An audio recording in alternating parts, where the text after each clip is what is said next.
Live from clickorlando.com and WKMG, we're getting results in your neighborhood. Now at 5 p.m. Now at 5, a measure meant to keep kids safe around school is being turned off. Find out why. Plus, the fate of a woman who killed her husband in the hospital. But before those stories, an update to a heart-wrenching case out of Tavares. Thanks for joining us tonight. I'm Matt Austin. And I'm Justin Mormouth. This is News 6 at 5. Lisa's off tonight. New charges have been filed against two people for allegedly torturing a child. Earlier this week, we told you Tavares police arrested Kimberly Mills and Andre Walker. Officials say the two took a 10-year-old boy, Mills' son, to the hospital, covered in bruises, burn marks, other injuries as well. They both ran off when they learned police were on their way, but Mills returned with another child who police now tell us was also being abused. The age of that child has not been released just yet. Police tell us today they have also charged Mills with child neglect, tampering with evidence, and accessory to aggravated child abuse charges. That's on top of the aggravated child abuse charges she was already facing. They also announced new charges against Walker. He's now being charged with aggravated child abuse and tampering on top of accessory to aggravated child abuse charges. Police held an update on the investigation just over an hour ago. Unsure about how long the abuse has gone. However, we believe maybe about 2 months. So when the kids would go to school, they would wear longer sleeve shirts to cover up any marks. She ensured that they told absolutely no one. These kids were scared. The 10-year-old has been in critical condition in the hospital since Saturday. Police say they're hoping the boy's condition improves soon, but they're also prepared to add more serious charges if he does not survive. Well, it's impossible for schools to monitor the roads for speeders the old-fashioned way with an officer and a radar gun. That's why so many schools have put in speed cameras around their campuses. But in Palm Bay, police are putting a temporary pause on their school camera program after an audit revealed several issues and errors. News 6's Jarrell Baker explains. To Volusia County tonight, where the woman who shot and killed her terminally ill husband in a Daytona Beach hospital is learning her fate today. 78-year-old Ellen Gilland was adjudicated guilty by the judge and sentenced to 1 year in prison, followed by 12 years of probation. News 6's Molly Reed has been following this story for years now. She was in court once again today.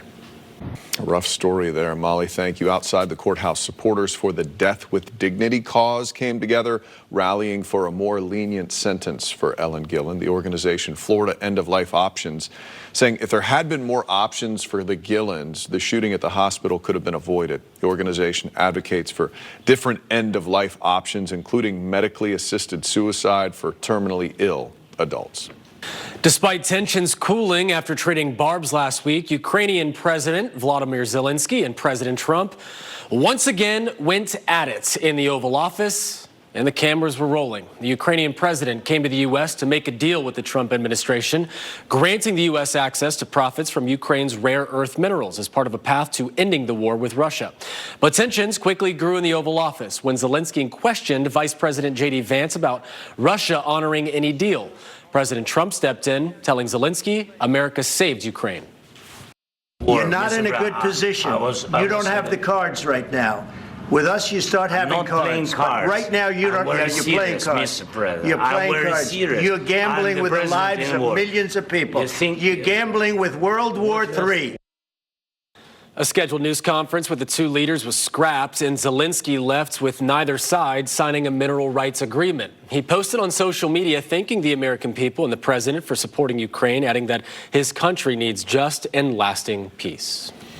Well, we have an absolutely beautiful weekend on deck. This is one you got to spend some time outside. I think we deserve it as well. We really do. Meteorologist Julie Broughton joins us now, pinpointing what to expect. Again, we pay the tax in the summer, Julie, and this is the rewards we reap. And it is just absolutely beautiful and a perfect weekend to see such nice weather because we have so much going on.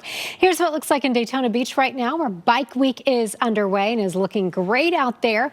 We are seeing really pleasant temperatures right now. You are at 66 degrees under partly cloudy skies right now in Daytona Beach. Whole lot of sunshine out there, and baby is on her way to Bike Week right now. Look how great she looks. We're talking about low 70s 40s as we head through the evening hours in Orlando. And 9 o'clock, we'll still see clear skies. Click orlando.com/pins to share your pet photos with us. And if you want to pop outside right around 7 o'clock tonight, you have a chance to glimpse the planetary parade. Just look off toward the west and you should see this nice parade of planets. We'll talk more about some changes on the way coming up in just a few minutes. Julie, thank you. Now to Tallahassee, where a federal judge heard arguments today over a new Florida law to keep children off social media. That law, in part, seeks to prevent kids under 16 from opening social media accounts on certain platforms. It would allow parents to give consent for 14 and 15-year-olds to have accounts. Children under 14 could not open accounts. Lawmakers saying addictive social media platforms hurt kids, but social media trade and industry associations challenged the law, saying it violates First Amendment rights and parents should make their own decisions about children's social media use. This statute specifically and purposely targets content that young folks like, and that is not permitted under the Constitution. The law was scheduled to take effect January 1st, but former Attorney General Ashley Moody agreed in November to delay enforcement until this judge rules on the injunction request. The judge did not say when he would rule on that case. After the break, February is Heart Health Awareness Month. As it comes to a close, we're highlighting important lessons to take with us throughout the year. Next at 5, the symptom to watch out for that signaled a much more serious condition for this man. And later, how you can help make sure a local Field of Dreams stays open for years to come. You're watching News 6 at 5, getting results. We'll be right back. Sponsored by Launch Credit Union. Go beyond. Get the most out of News 6 with our Insider newsletter. Sign up to be an insider today at clickorlando.com/insider. Download the Hard Rock Neverland Casino app today for your chance to win up to $1 million. As February comes to a close, we're continuing to highlight the importance of heart health, with February being Heart Health Awareness Month. Heart attacks, strokes, and sudden cardiac arrest can impact anybody, and there are symptoms to pay attention to, including chest discomfort, nausea, and lightheadedness. But hey, I get that every other day. That's just age, it feels like. Shortness of breath is also one of those symptoms. And it's that shortness of breath that led one local man to a shocking discovery that really changed his life forever. Our Jaina Menolhalal shares his journey. These stories always freak me out, you know, shortness of breath. You do a little running and you feel like, wait, is that... Got to listen to the body, but you also don't want to overdo it at the same time. It's like that balance of, let's not go on WebMD here and freak us out, but at the same time, you do have to listen to the body before. This is true. While you can. Is it something that is persistent? That kind of thing is important. But yeah, Google has caused me a lot of anxiety in my past. Let's get you over to meteorologist Julie Broughton. She has a look at a weekend that's going to take away all of your anxieties, right, Julie? Yeah, I went outside today for a nice little mental health walk, and it just felt so pleasant. The relative humidity low, so much sunshine, so it will be a great weekend to get outside and just enjoy, you know, the nice, lovely weather. So for tonight, we're going to keep it clear, and we will be on the cool side in some spots. Some of you will wake up in the upper 40s tomorrow. Temperatures will rebound nicely, though, both Saturday and Sunday into the normal range. We are watching for a front that will move through late tomorrow into early Sunday. That moves through dry. It's really just a reinforcing blast of dry air. So that means it'll just continue to be nice for Sunday and into the beginning of the week. But things do change for us as we move into next week by Wednesday into Thursday. That's when we're going to be watching a stronger system that will bring us a pretty dramatic cool down as well as the chance for some showers. Here's how that looks. Again, this is Wednesday, so still, you know, about 5 days away. We're tracking a cold front that will begin to move into our area in the evening hours, bringing about a 40% chance to our northern counties. Then as we head toward around midnight on Thursday, we're looking at mainly some light rain with some pockets of moderate rainfall in it. And then by the time we get into that morning drive time on Thursday, the showers begin to transition to our south, and then we will see winds shifting to the north, bringing in some cooler, drier air for Thursday. Now for tonight, if you have plans this evening, Just beautiful. Look at that gorgeous shot. Sunset's right around 6:30, so we're not quite there yet. Some nice upper level clouds, 66 degrees right now on our Launch Credit Union camera. And of course, in Brevard County, we have the Grant Seafood Festival this weekend. So if you're heading out to that tomorrow, expect low 70s by noon, and you'll be around 76 degrees at 4 o'clock with partly cloudy skies. Right now in Ocala, we're sitting at 76. It is 77 in Wildwood, 69 if you are in Cocoa Beach, and it is 64 right now in New Smyrna Beach. Hour by hour forecast. I reuse this picture. It's so good. Everyone needs to see it. This is Baby. She's heading to Bike Week. Now, if you're heading out this evening, we're looking at low 70s, falling to around 67 degrees by 9 o'clock. Head to clickorlando.com/pins to share your pet photos with us. They really do just make me so happy. Satellite and radar imagery from across the southeastern United States showing our front that went through early yesterday. That is well to our south. High pressure has been building in behind it, and it is that high pressure that brings us our beautiful, tranquil weekend. Clouds and rain forecast taking you through the overnight hours. Where you're seeing those areas of white, that's where we could see some light fog, maybe along the coast toward morning. I don't think we're talking about widespread dense fog. Plenty of sunshine rolling you through Saturday afternoon. Pinpoint accurate forecast showing tonight in Orlando. We drop to 53, 47 for your low in Ocala, 48 in the Villages, and 56 for your low in Mico. Here's outlooks for the next 7 days. Mid to upper 70s for both Saturday and Sunday. That is right on target for what is typical this time of year. By Tuesday, we begin to see a warming trend all the way to 84 on Wednesday with that 40% chance of rain. And then Thursday, we see highs only in the low 70s with showers in the morning.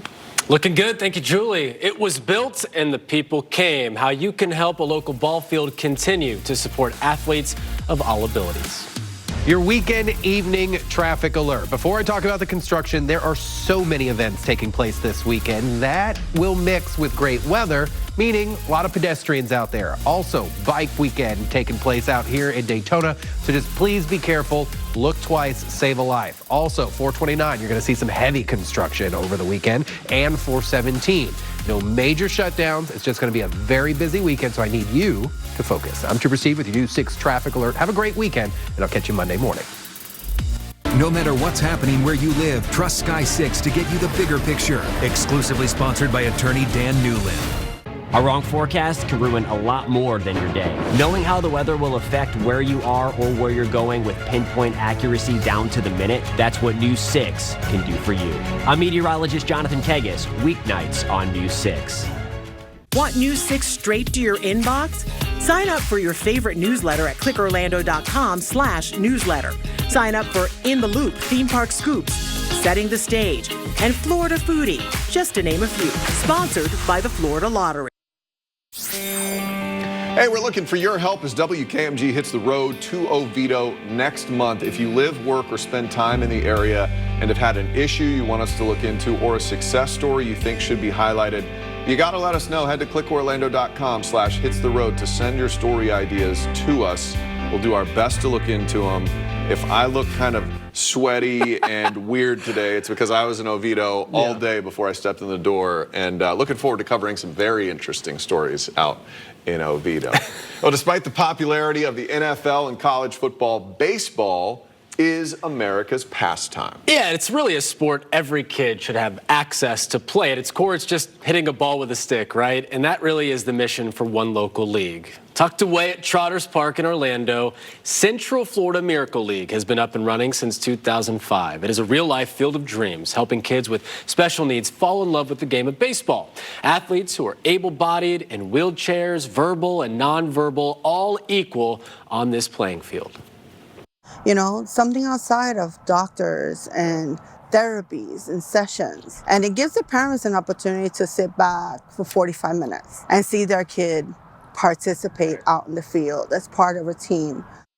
Here's the problem. After 2 decades of play, the field they play on, Miracle Field, you can see clearly needs some repairs. It's outdated, it's got drainage issues, and the missing chunks there in the infield and outfield, those are safety concerns for the athletes. The league tells me they are running out of time to get everything in order. We're at a point where if we don't get this field changed out and resurfaced in the next 6 months to a year, we won't be able to play on it anymore. It's just a safety issue. So the league is working to get that new field, a new turf field. It's not cheap. 272,000. You can see that. They're 70% of the way there. That last 30% really tough. And they're looking for the community to step up and maybe help them get results. So if you'd like to donate to the league with money or your time, I put a link in this article on clickorlando.com. They really do some fantastic stuff. It would be such a shame to lose something like that.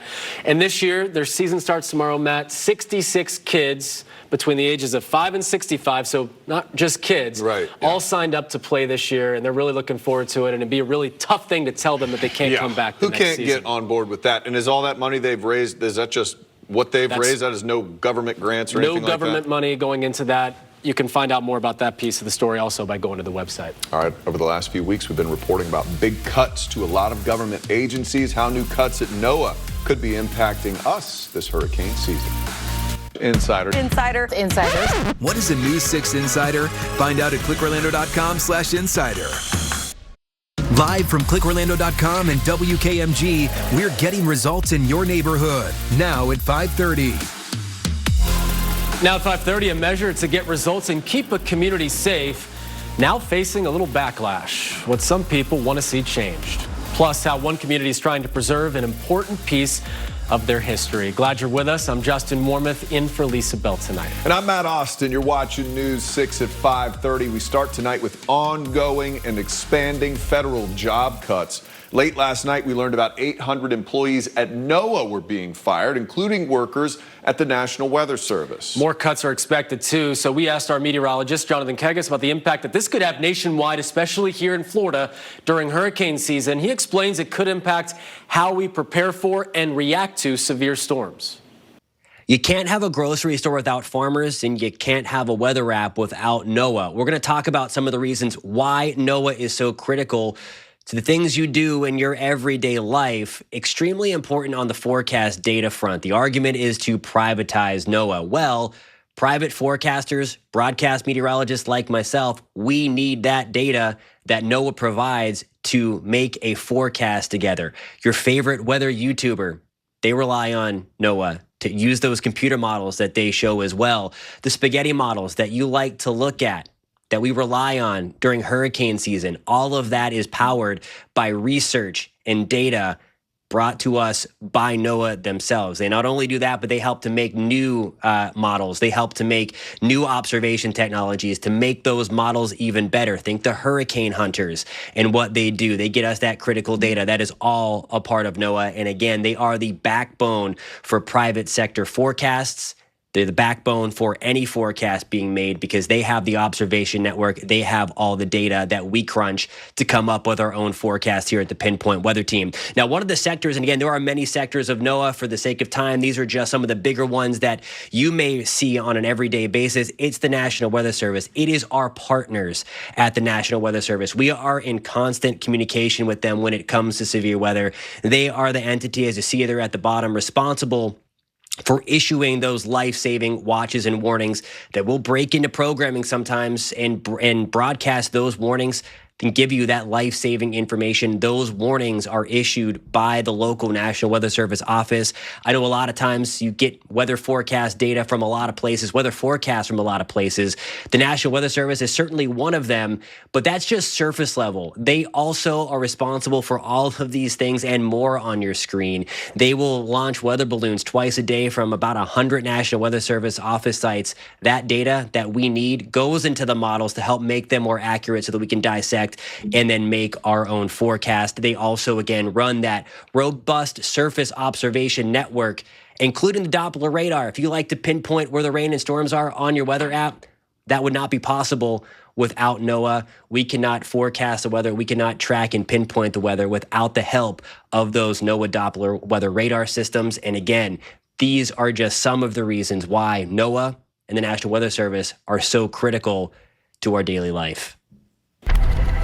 All right, take a live look from Daytona Beach, where hundreds of thousands of bikers are going to be rolling in over the next few days. Looks like our shot is frozen there, but you can see, oh yeah, plenty of bikes out there right now. The 84th Annual Bike Week kicked off today with plenty of entertainment spread all around. We spoke with some of the businesses in the area yesterday as they made the final preparations before one of their biggest money makers of the year.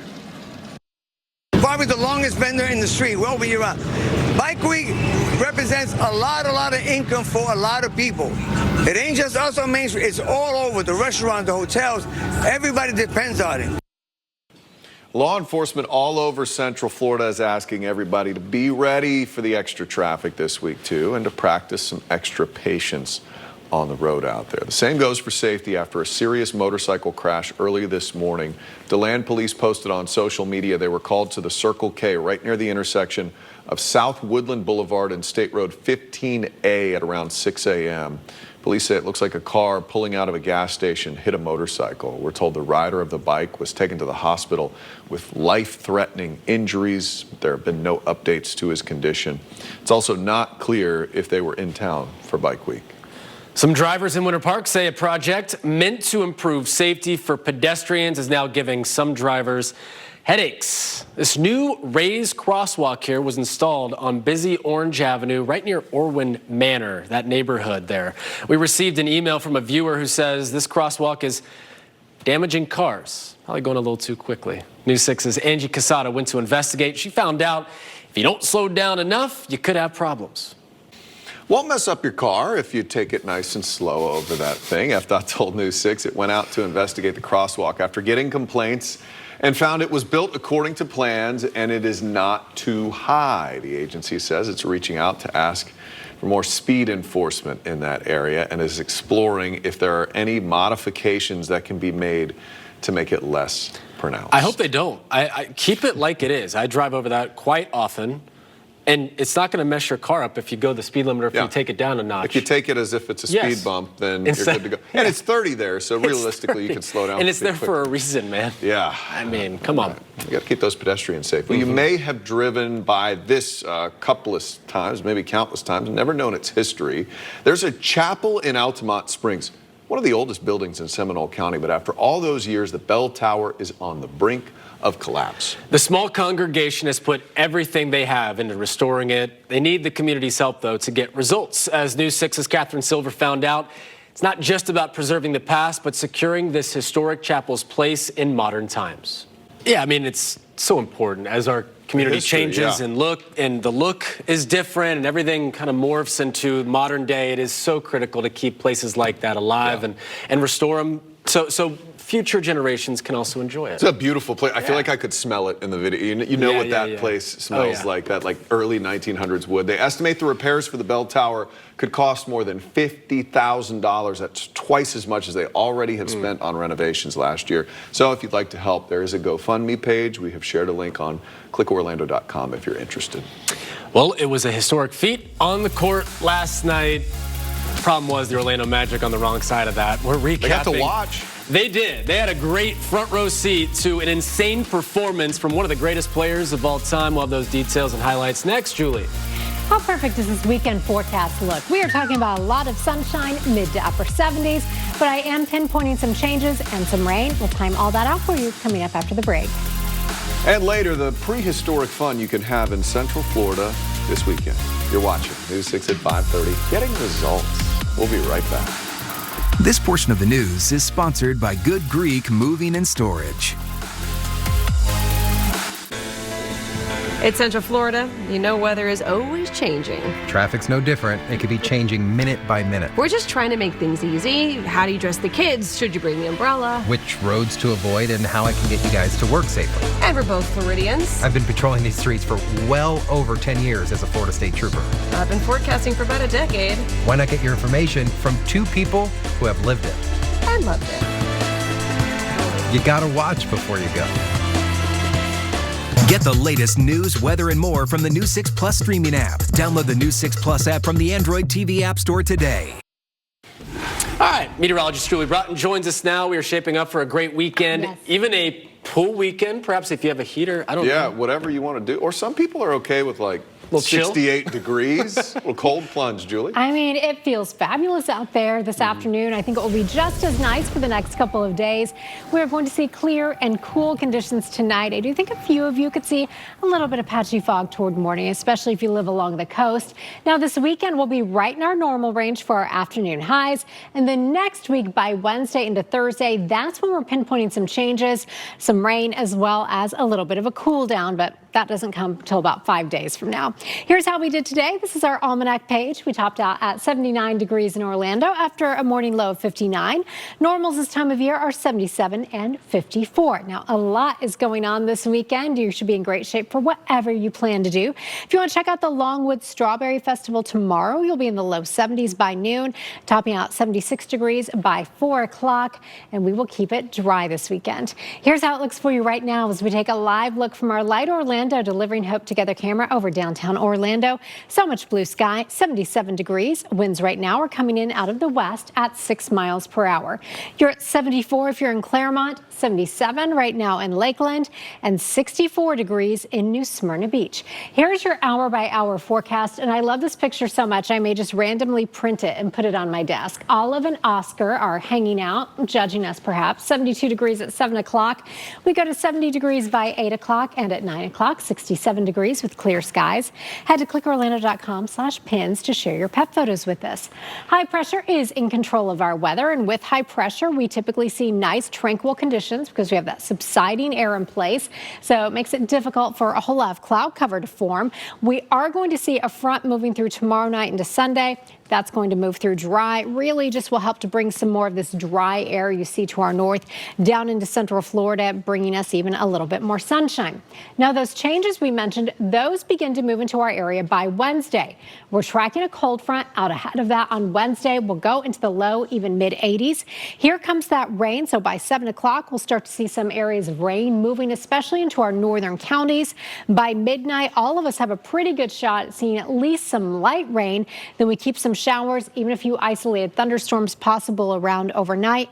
By Thursday morning, we begin to get most of this to our south by that morning drive time, and then that's when some cooler air will build in. Now, here's your pinpoint accurate forecast. Your forecast is sponsored by Publix.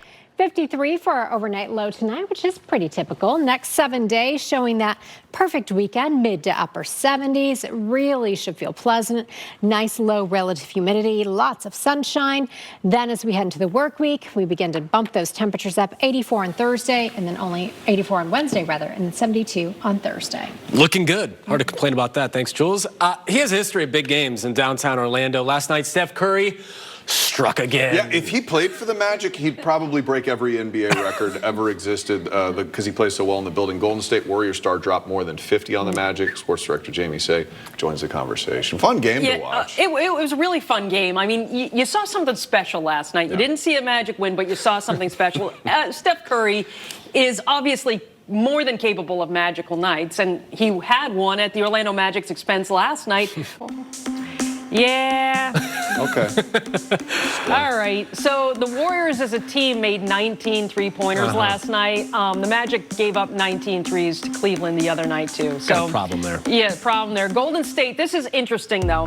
Apart from Curry, the free throw line was the difference, too, because the Warriors were 30 of 34 from the free throw line. Magic just 14 of 18.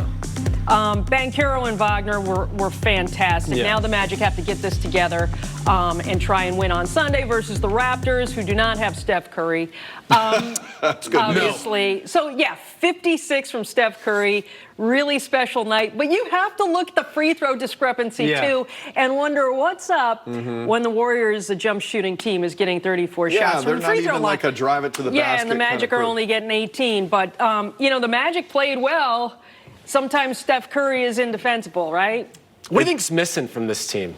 I mean, is it the vibe? Is it? I don't know what it is. Well, let's put it this way. I mean, Suggs has been a huge difference. I mean, he's their best defender from the backcourt. Right. Maybe he would have been on Steph last night, but when Steph's hot, he's hot, and the Warriors are able to rotate him so he gets some shots. I think one of it's confidence. I think one of it's gelling together. The other thing is they played the Cavaliers, best team in the NBA. Yeah. And Steph Curry, best player in the one of the best players in the NBA this week. They've got 2 against Toronto. I don't want to take anything away from any other team because you have to play and win the game. But Toronto certainly is not at the scale of Cleveland or Golden State. Warriors are a team that's fighting for playoff position, too, out in the West. Yeah, they've been hot. Thank you very much. We appreciate it. Hey, after the break, how you can get some up-close and personal time with dinosaurs this weekend. It's all in the Plus. Download the new 6 Plus streaming app on your smart TV or streaming device to start watching today. Next ET, everything you need to know before Oscar Sunday, plus our buzzworthy TV breakdown. It'll make you tingle a little bit. Then Christina Ricci's ET retrospective, Next ET. Tonight at 7 on News 6. Here's what's new with WKMG, sponsored by Lexus of Orlando and Lexus of Winter Park. Want to submit a story for our investigators or maybe promote something in your community? You can do all that and more with our brand new results desk at help.clickorlando.com. All right, we're looking for your help as WKMG hits the road to Oviedo next month. If you live there, if you work there, if you spend time there, and you have an issue that you look like us to look into, or you have a success story you think should be highlighted, just let us know. It's the best way we can do the story. Head to clickorlando.com/hitstheroad. Send us your story ideas. We'll be sure to look into them and do our best to get results. Hey, there's a lot happening in Central Florida this weekend, including a safari into the land before time. All right, Trooper Steve went on patrol, checking out the event from millions of years ago, coming to the Florida Mall. Take a look at some of our herbivores here. You see some of the animatronic dinosaurs. We have more than 70 life-size dinosaurs here, and it's incredible to really put into perspective that these creatures once roamed the earth at this scale. I'd like to say this is where education meets art. I like that. You'll see as we go around, we have some signage for educational displays to teach about some of these creatures. I will tell you this, though. I've had 6-year-olds school me on dinosaurs. Oh, I believe it. I believe that 100%. Absolutely school me. The passion for these creatures is unbelievable. And that's what we really want to bring out, that passion, that joy, that sense of wonder that is innate in all of us. I mean, we're all kids at heart, right? What am I looking at? What was that? That was like a dinosaur go-kart. Yeah. He was riding on it like he was riding a dinosaur. It was like he was a velociraptor rider or something. Okay, all right. Looks like fun for the kids. Here's what we're working on for News 6 at 6 o'clock. Could Orlando support blockbuster movie making? One producer wants to find out the money Orange County is offering to creators in Central Florida.